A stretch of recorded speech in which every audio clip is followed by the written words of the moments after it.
Bom dia!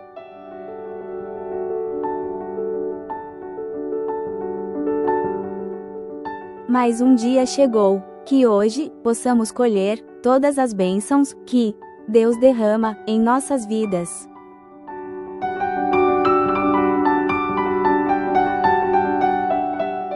Para hoje, pensamentos positivos.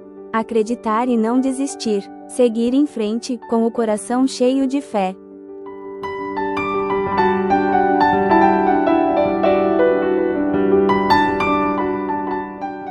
Tudo é possível para aquele que crê, confia e espera em Deus.